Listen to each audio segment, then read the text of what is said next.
Hey guys, welcome to my channel, Kiva here, and today we're going to be doing another episode of Primary School Reads. Now we're reading from the Dr. Bird reading series, Book 41, Crab Hunt and Other Stories. Now today our story is The Rescue. So without further ado, get into it.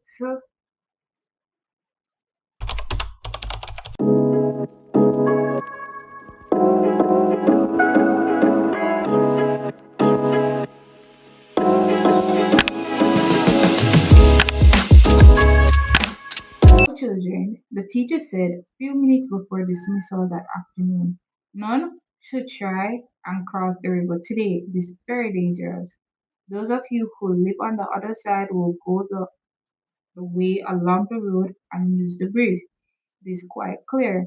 All the children answered, "Yes, teacher."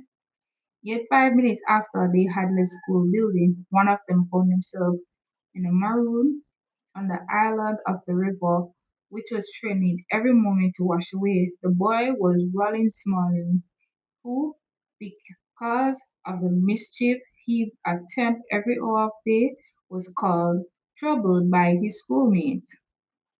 This is what happened after school. Immediately after Roland had left the premises and reached the road, he saw a man who once stolen a rooster and cooked it. Because of this theft, the man was known as Rooster ever since. Sometimes people tease him by clapping their hands at their sides and saying a throaty cock-a-doodle-doo in an imitation of the rooster. This always made Rooster angry, and whenever he could, he would hit at his tormentors. As Roland passed the man, he threw himself on his toe and clapped his hands at his side 3 times and crew like a pest of cocks. With the blood, with blood in his eyes, Rooster turned and looked at his tormentor. Roland dashed off the road, but Rooster sprinted after him. "He's after you, Trouble," the children called. Roland turned and glanced back. The man had a machete in his hand. Roland ran for his life. Would Rooster chop him with the machete? He wondered. Would he hack him to death? He didn't know if the man was dangerous at that. Rooster has known to chase people before, but when he caught them, he had only slapped them once or twice. But this time Roland thought he would just slap him. Or would he kill him? The boy speed down the road, his feet threw him a geyser of dirt water behind him.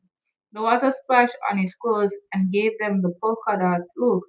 His eyes were wide with fear, and he panted painfully as he ran. It's a rooster there, I read the name with the machete. Damn. He glanced behind him to see if he was outrunning his pursuer, but exactly the opposite was happening. Rooster was gaining on him, and Roland knew he would have to meet more effort. He did not like the path he was running along because the banks of the road rose up straight up the height of 6 feet. They were not easy to scale, and if he ran straight along that trench, Rooster would soon overtake him. He would hear the man's feet just behind him glancing back. He saw the man stretch his hand reaching for him. There was only one thing to do. He swerved to the one side, stopped suddenly, turned, ran back up the road, and the man did not expect that sudden stop, so he rushed a few paces before he turned. By this time, Roland had a few yards start, but he was getting tired. He knew that the chase would soon end. Soon as he reached a point where the road and the banks did flow, he dashed over the wet grass beyond. The man followed him and chased him through the knee-deep grass towards the flooded river. Roland could not dodge Rooster this time. Clasping his hands together like a man about to dive, he plunged into the muddy river. For a time he disappeared under the rushing water. For 2 yards on the stream, his head showed above the surface again. The river swept him rapidly away, and he clutched wildly at the moving water, only to realize he could not help. See there? How I'm breadfruit this is this is so real. Then he saw that he was being carried towards a low island further downstream. The island was in the middle of the river and he was built up from the silt that the current had washed down and was a small oval shape being about 20 feet long and 9 feet across its widest. In the water, it resembled a giant turtle back covered with green plants. Roland began to work his way towards the island. He made swimming movements in the water until he found himself near enough to make a grab for it. Luckily, his hand clutched the stem of a wild cocoa plant growing on the bank, and he pulled himself up for the time being. He was safe. His clothes were soaked and clung to his skin. The muddy water drained down his leg as he stood there and looked around for his pursuer.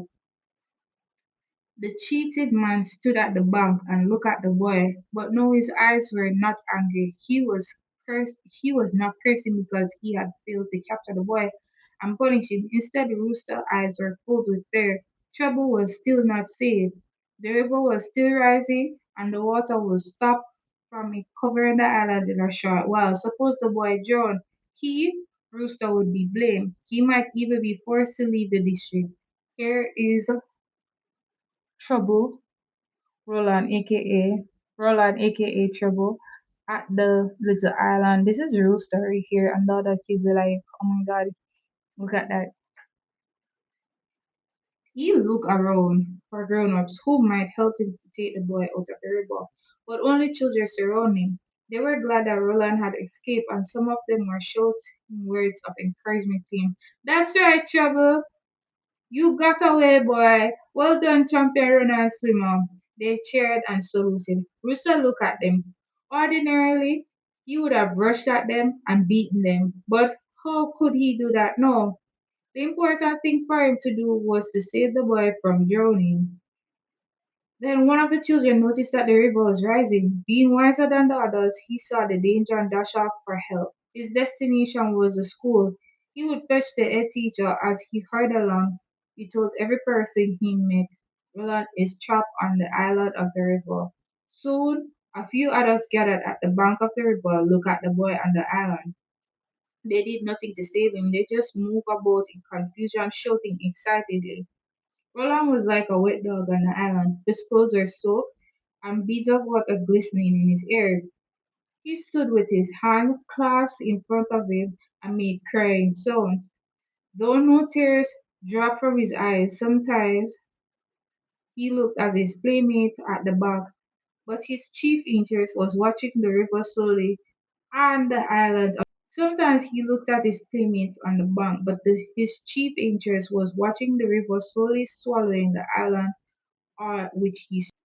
He watched logs rushing past and dry coconuts bobbing like a huge bit of cork on the river push them along. Breadfruit that had been beaten off the tree by the breeze and the rain also went by. Roland feared that he too would soon be washed away and followed them down the stream. The boy thought of the stories he had heard of people drowning in the river. Soon his playmates would be telling the same story of him. He remembered the tale of the rabbit who had wanted to get from the island to the mainland but could not make it, unable to swim.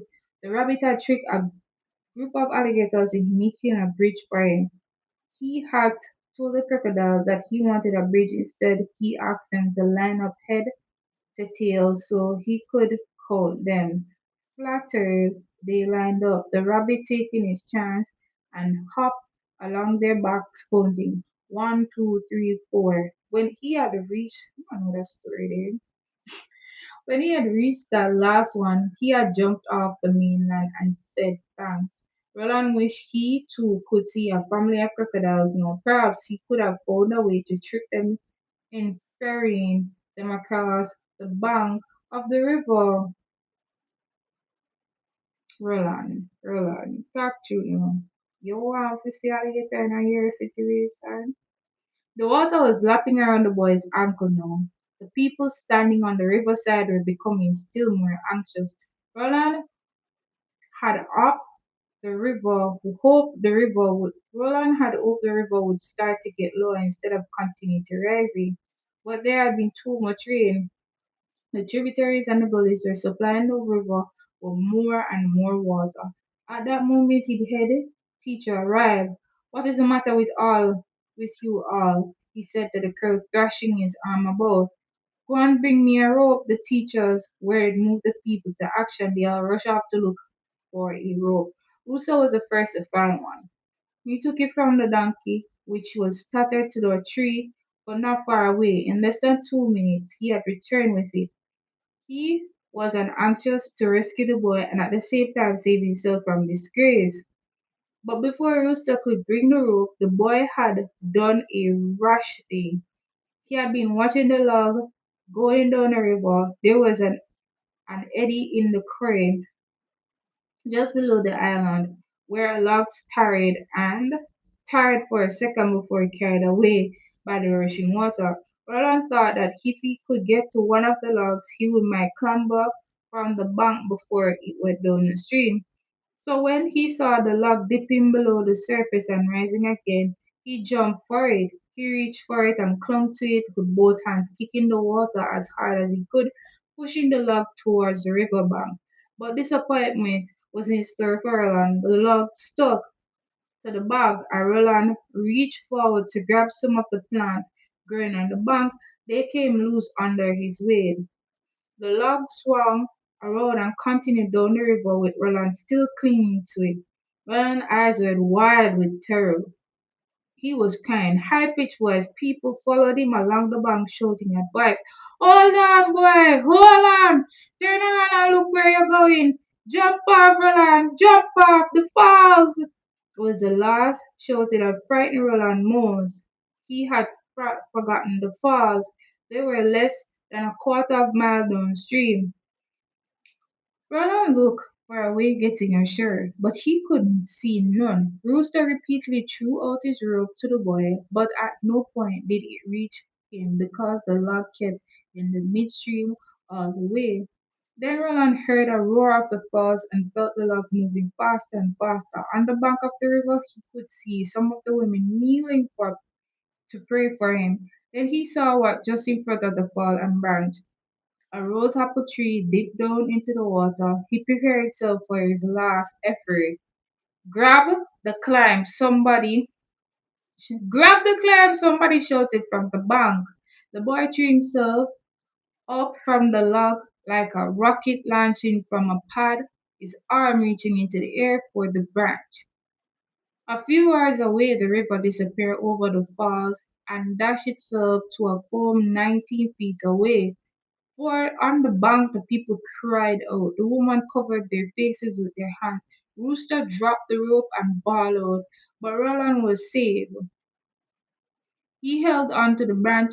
It strayed under his weight and did not break. It dipped and it touched the water, but it was like a spring. It rose again with the boy still clinging to it.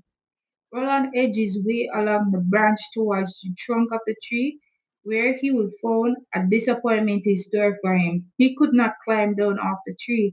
It was not growing onto the bank of the river, but the rose from the island of rock. The roots were surrounded by angry and foamy muddy water. But this did not bother him too much. For the time being, he was safe, unless the tree gave away. And why should it?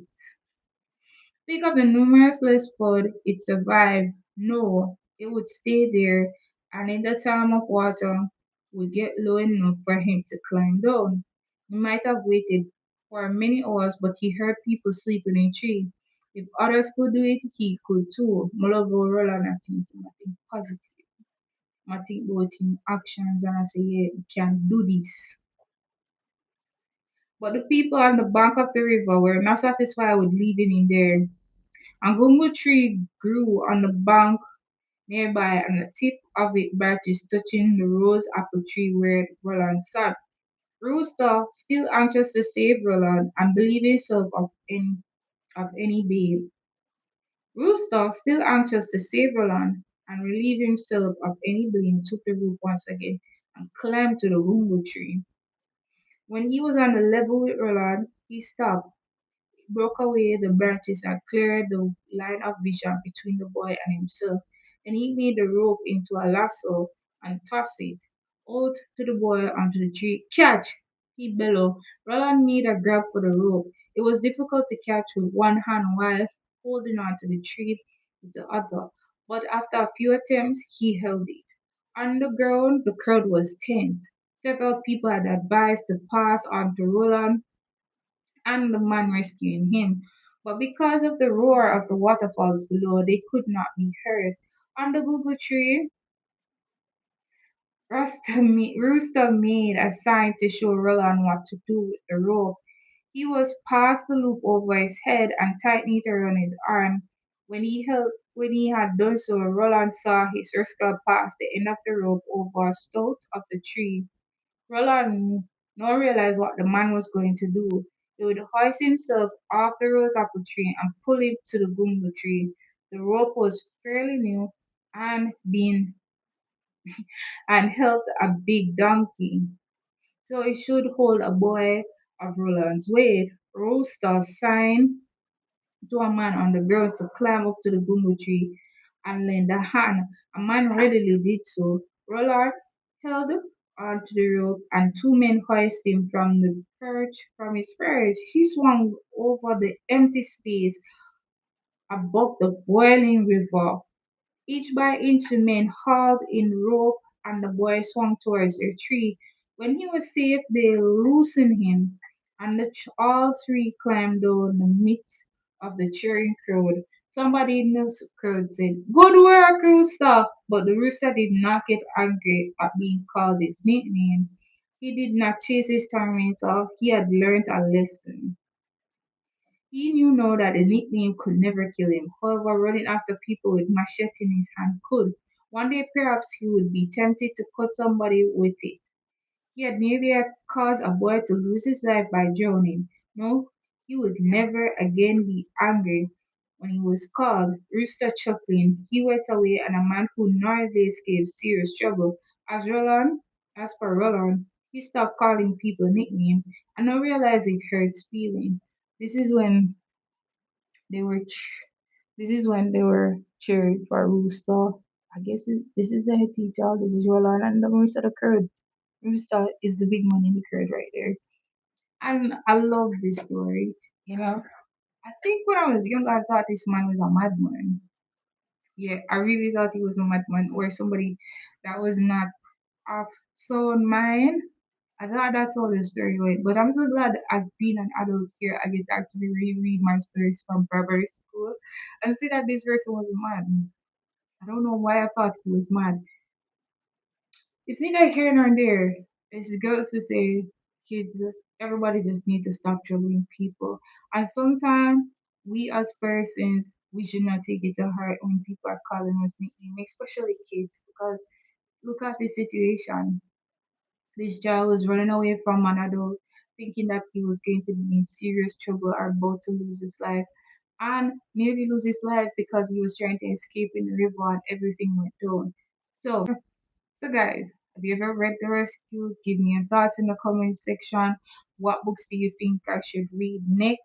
Or which book I should attempt? Or which story did you read in primary school that had you thinking? So guys, until next time, bye.